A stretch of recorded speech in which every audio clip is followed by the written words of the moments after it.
the second part of IMF, we will discuss about the SDR standard drawing rights जो IMF की मुद्रा है उसके बारे में बात करेंगे और भारत के संदर्भ में IMF की क्या सफलताएं हैं, विफलताएं हैं और विश्व के रूप में एक संस्था के रूप में IMF की क्या सफलताएं हैं और असफलताएं हैं, उनके बारे में हम बात करेंगे।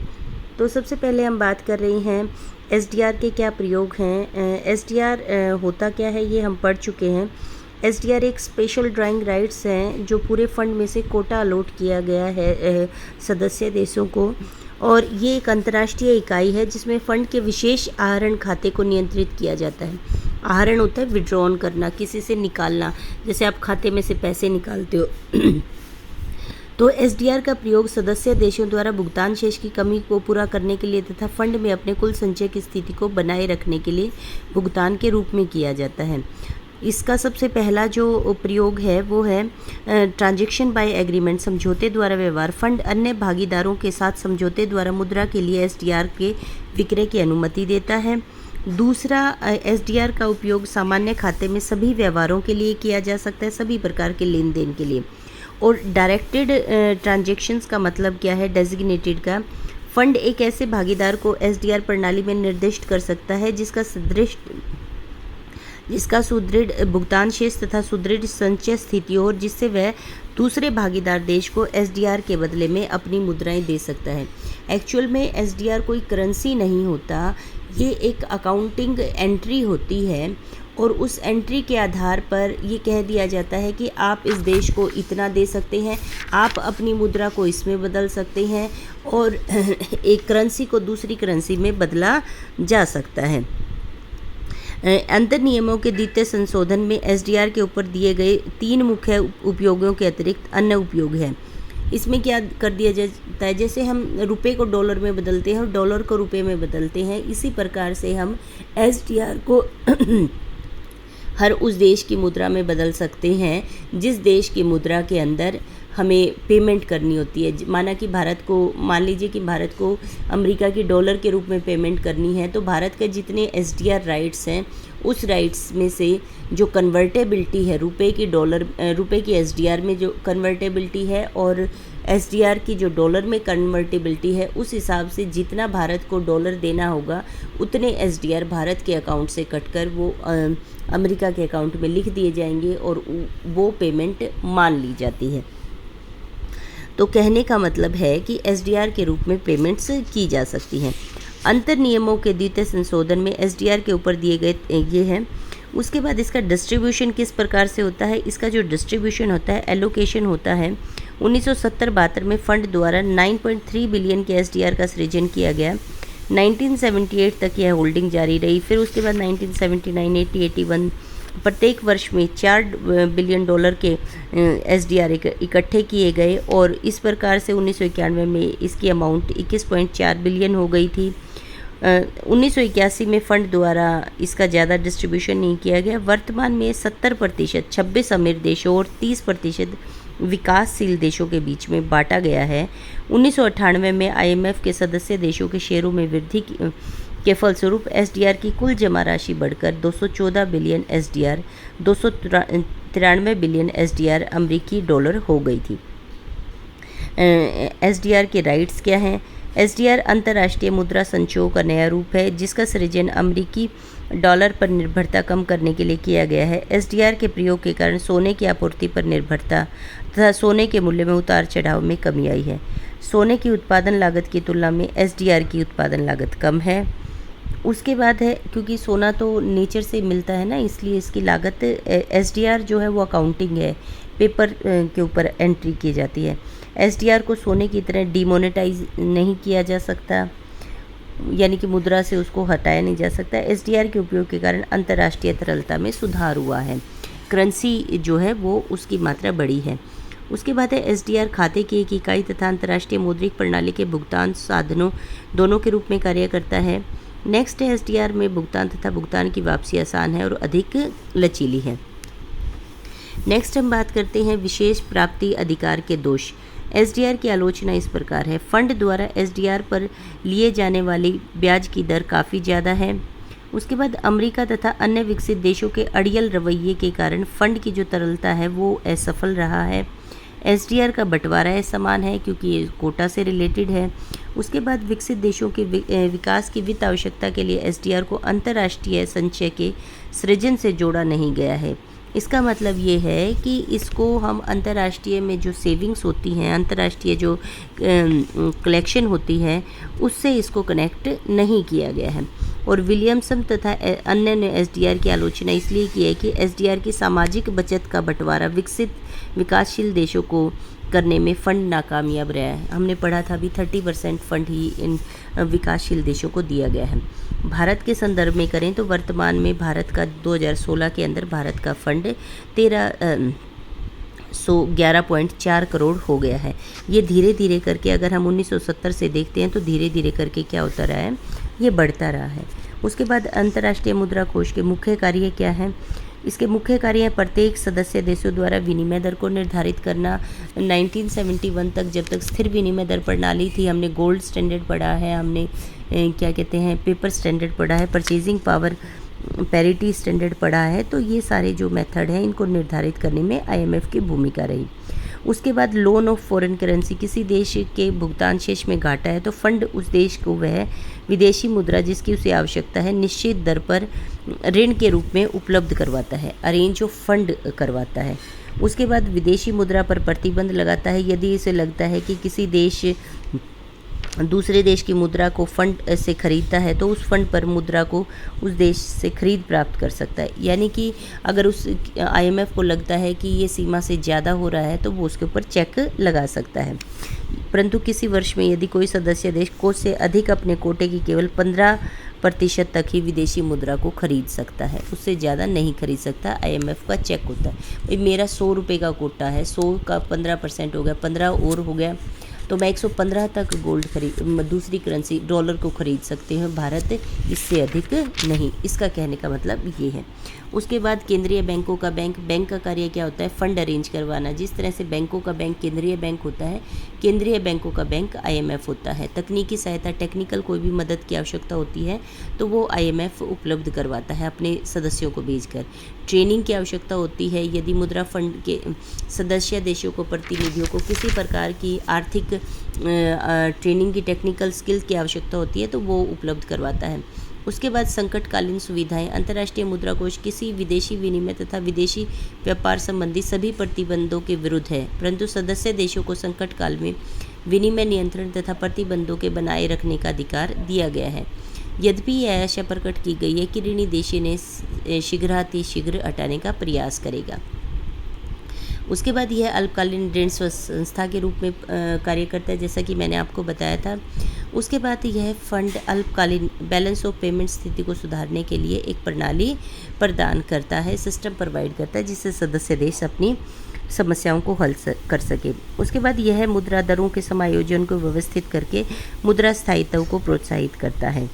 उसके बाद यह उनको तकनीकी विशेषज्ञता उपलब्ध करवाता है। नेक्स्ट हम करते हैं फंड तथा साधनों की तरलता की बात करते हैं। Fund and liquidity of resources.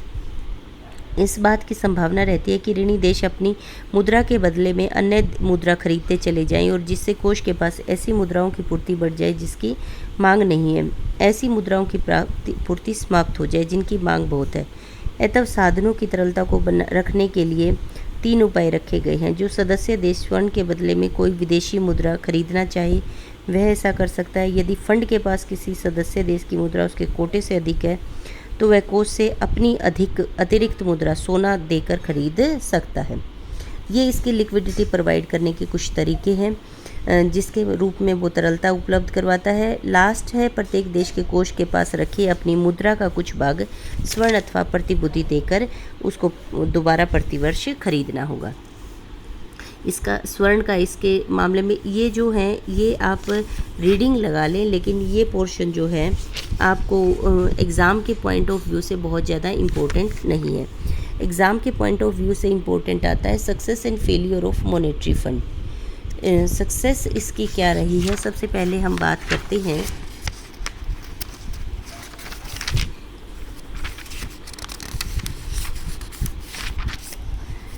अंतर्राष्ट्रीय मौद्रिक सहयोग को इसने बढ़ावा दिया है। यूरोपीय देशों को इसने पुनर्निर्माण में मदद की है। मार्शल प्लान के अंतर्गत उन्होंने उसको सहायता दी और उनका पुनर्निर्माण हो सका। उसके बाद है विदेशी देशों भुगतान की बहुमुखी व्यवस्था को इसने बढ़ावा दिया है, क्योंकि विदेशी व्यापार में अनेक प्रकार के प्रतिबंध थे। उन प्रतिबंधों को हल करने के लिए बहुत सारी तरह की आपकी जो है समझौतों की ज़रूरत थी, मल्टीलेटरल पेमेंट्स की ज़रूरत थी। तो उन समझौतों को हल करने के लिए बहुमुखी व्यवस्था की स्थापना की है। उसके बाद अंतर्राष्ट्रीय तरलता में बहुत वृद्धि की है।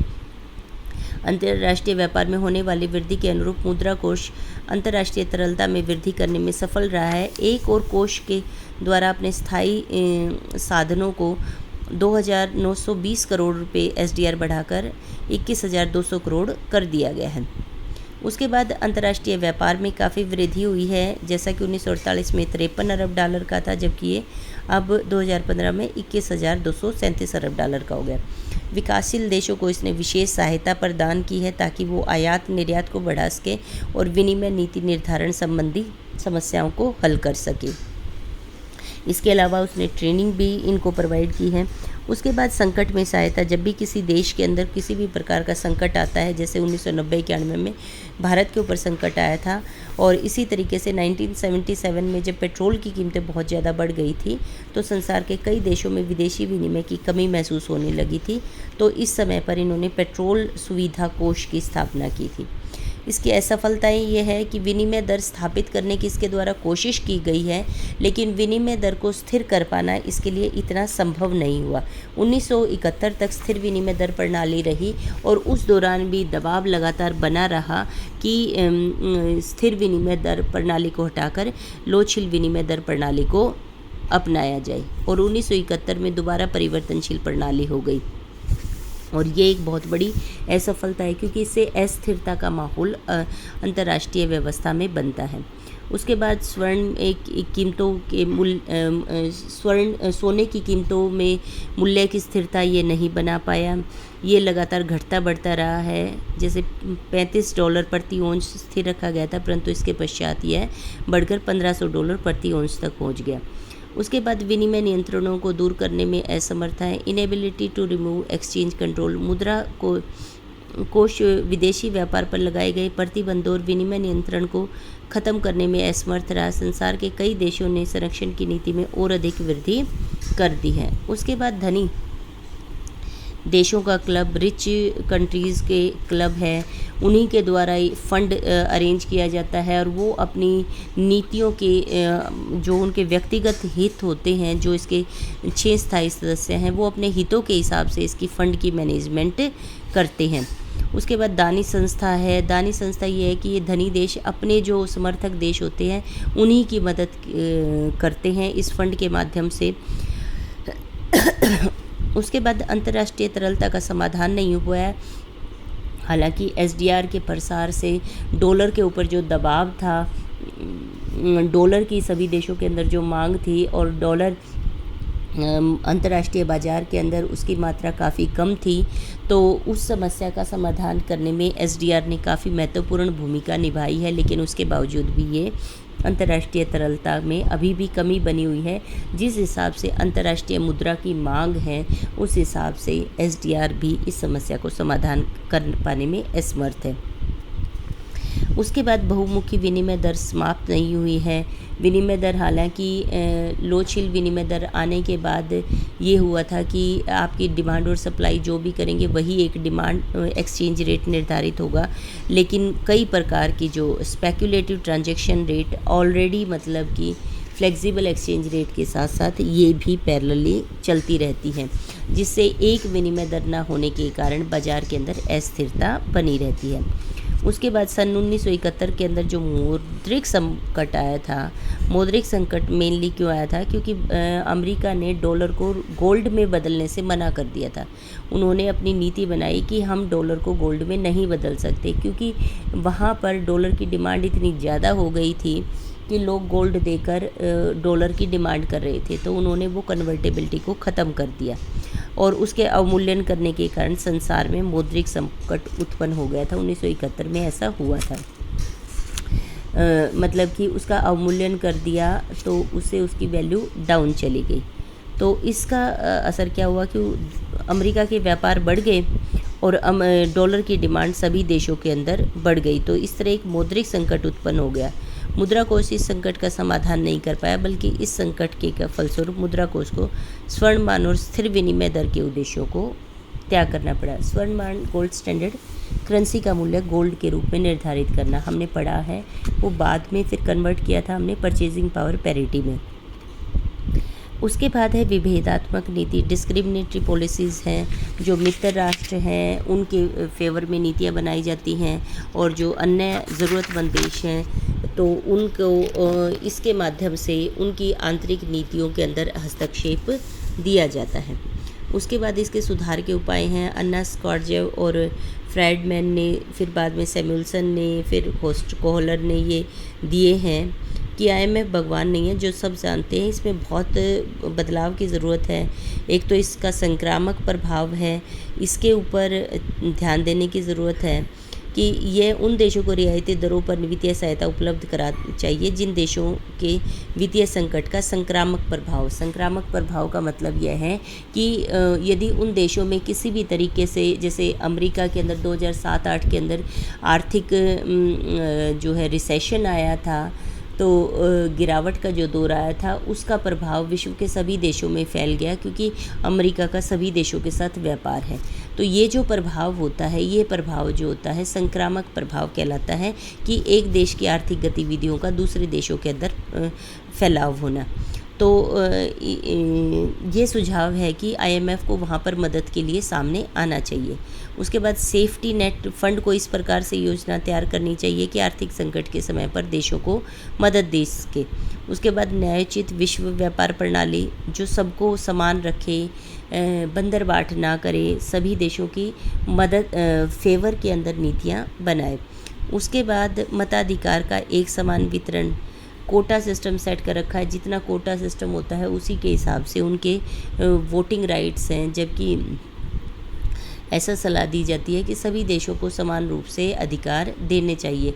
जिन देशों की मुद्रा व्यापार कम है तो उनका SDR का कोटा कम है, तो वो इस प्रकार से IMF के अंदर महत्वपूर्ण भूमिका, निर्णयों को लेकर जो भूमिका है उसको सही ढंग से नहीं निभा पाएगी। उसके बाद बात करते हैं शर्त युक्त ऋण, कंडीशनल लोन। फंड के द्वारा सदस्य देशों को उन शर्तों को ऋण उपलब्ध करवाना चाहिए जो उनके आंतरिक संसाधनों में वृद्धि करने के लायक बनाए। उसके बाद विकसित देशों के लिए समष्टिक आर्थिक नीतियाँ बनाने की आवश्यकता है। भारत के संदर्भ में अगर देखते हैं तो भारत इसका संस्थापक देश है, देशों में से एक है। ब्रेटन वुड्स उसमें था। सर जेरेमी रईसमैन ने 6 सदस्यों के प्रतिनिधियों के साथ 1945 में इसकी मीटिंग को अटेंड किया था और सन 47 में भारत को IMF का जो है मेंबर बन गया था। और उसके बाद भारत बोर्ड ऑफ डायरेक्टर का संचालन मंडल जो होता है उसका भी डायरेक्टर जो है परमानेंट एग्जीक्यूटिव डायरेक्टर बन गया है। परंतु अभी भी देशों की स्थिति में अगर देखें तो भारत का स्थान 9वां है।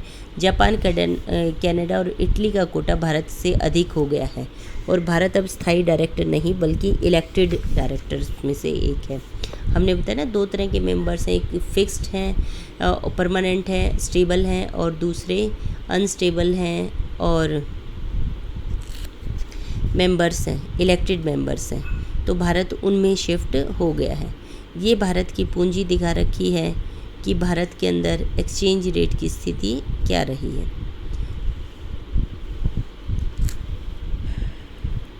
SDR के साथ भारत के, जब हम मुद्रा कोष के सदस्य होने के लाभ की अगर हम बात करते हैं तो भारत को समय समय पर IMF से विदेशी मुद्रा मिली है। सन 2001 में भारत की विदेशी ऋण सेवा एक्सटर्नल डेब्ट सर्विस में 92,830 लाख डॉलर थी और भारत ने इन ऋण संबंधी सुविधाओं का अत्यधिक प्रयोग किया है। उसके बाद स्टर्लिंग से स्वतंत्र भारत जो है सन 44 के अंदर आज़ाद नहीं हुआ था, तो भारत की जो करेंसी थी, डायरेक्ट रुपए को आप किसी और मुद्रा में नहीं बदल सकते थे। पहले आपको उसे स्टर्लिंग पौंड में बदलना पड़ता था। स्टर्लिंग पौंड के बाद आप उसे अन्य देशों की मुद्रा के अंदर बदल सकते थे। तो स्टर्लिंग पौंड से भारत की करेंसी की, जिसे हम रुपया कहते हैं, उसकी कन्वर्टेबिलिटी को प्राप्त करना भारत के लिए एक दिवास्वप्न जैसा है, क्योंकि किसी भी राष्ट्र की संप्रभुता के लिए बड़ा आवश्यक है कि वो अपनी मुद्रा को स्वयं दूसरी किसी मुद्रा में बदलकर ना तीसरी मुद्रा में बदलें, बल्कि सीधा जिस देश की मुद्रा की आपको आवश्यकता है उसमें बदल सके। उसके बाद विश्व बैंक की सदस्यता, जो IMF का मेंबर है वो ऑटोमेटिकली वर्ल्ड बैंक का भी मेंबर है, जहाँ से लोन मिलता है। उसके बाद रिजर्व बैंक द्वारा विदेशी विनिमय का क्रय विक्रय भी किया जाता है। उसके बाद अंतर्राष्ट्रीय क्षेत्र में भारत का बड़ा महत्वपूर्ण भूमिका है, क्योंकि मुद्रा कोष की नीति निर्धारण में भारत की एक अहम भूमिका है। उसके बाद आर्थिक परामर्श, समय समय पर भारत को इसकी आवश्यकता पड़ती रही है। संकट काल में स्थापना, हालांकि ये भारत का व्यक्तिगत मामला था, लेकिन उसके बावजूद भी इससे उत्पन्न आर्थिक कठिनाइयाँ, देश की बहुत सारी आर्थिक सहायता गतियों को प्राप्त करने के लिए इमरजेंसी में मदद भारत को मिली है, जो है IMF से। उसके बाद पंचवर्षीय योजनाओं के लिए भी सब्सिडी अकाउंट बना गया है, जो 3% तक भारत को प्राप्त हुआ है। उसके बाद स्पेशल ड्राइंग राइट्स में भी भारत का हिस्सा पहले की तुलना में हालांकि घटा है, 3.2% से कम होकर 2.76 हो गया है। लेकिन अगर सही ढंग से देखा जाए तो भारत का जो एब्सोल्यूट नंबर्स के अंदर कोटा 14 करोड़ से बढ़कर 11.4 करोड़ हो गया है। उसके बाद है गोल्ड की बिक्री। 1980 के अंत तक अंतर्राष्ट्रीय मुद्रा कोष ने 200 लाख औंस सोने की बिक्री की, जब और इससे प्राप्त लाभ को विकसित देशों में बांटा। भारत को सोने की बिक्री से होने वाले लाभ में से 127 करोड़ का हिस्सा मिला है। उसके बाद विदेशी विनिमय संकट के समय भारत को सहायता मिली है, जैसे 1993-94 के अंदर 500 करोड़ SDR की सहायता भारत को मिली है। अंत में IMF जो है, इसके जो सदस्य राष्ट्र बने हैं उनको निश्चित रूप से कई तरह के लाभ प्राप्त हुए हैं। That's all of your question.